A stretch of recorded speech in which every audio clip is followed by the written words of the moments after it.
Hello traders, I'm Jason from Sureshot. Today I have got another forecast about gold for the upcoming week. But before we look ahead, let's quickly talk about what happened last week with gold market.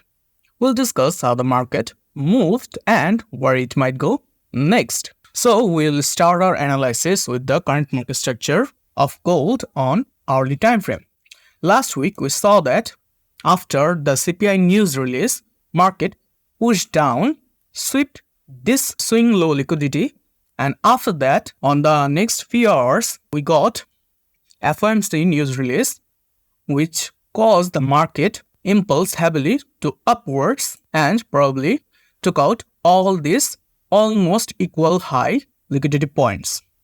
And afterwards market started to consolidate and eventually market broke down with a change of character and broke down to downwards, causing lower lows, lower highs, lower lows, and currently it's pulling back to this supply zone and may give us a reaction to look for shorts. So if we hide our drawings and go to higher time frame, what can we see from gold? We saw from gold market this month is that market swept out all the swing liquidity points from high time frame like this. This is the highest point of all time for gold, and it swept all this liquidity point from past years. And after that we saw that market started to tank down heavily and targeting probably this supply zone or even go down more and give us a deeper retracement.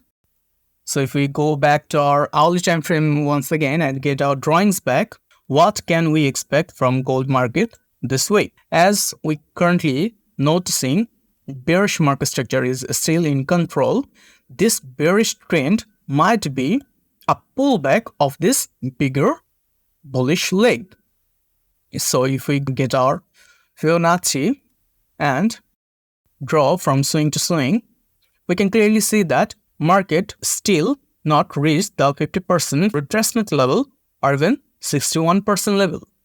So there is still potential that market may come down, as this Monday market is probably pulling back, inducing traders to upwards. Then it might give us a reaction from the supply zone and go for this breaker block or even go for this demand zone. Let's see how the market unfolds this week, but also keep in mind that overall market is bullish, so market may change its direction at any point. So if we get a move like this, let's say our strong swing high gets broken impulsively, then our bias will change and we will look for long setups. But before that, we'll only focus on sell setups targeting this breaker block or this demand zone. So let's summarize the forecast for you once again. Gold bias is potentially bearish this week.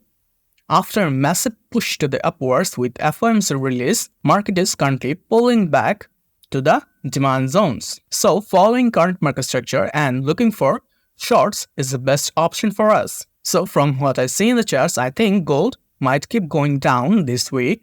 We'll see what happens in the market in the next few days. It's always important to consider multiple viewpoints when making trading decisions.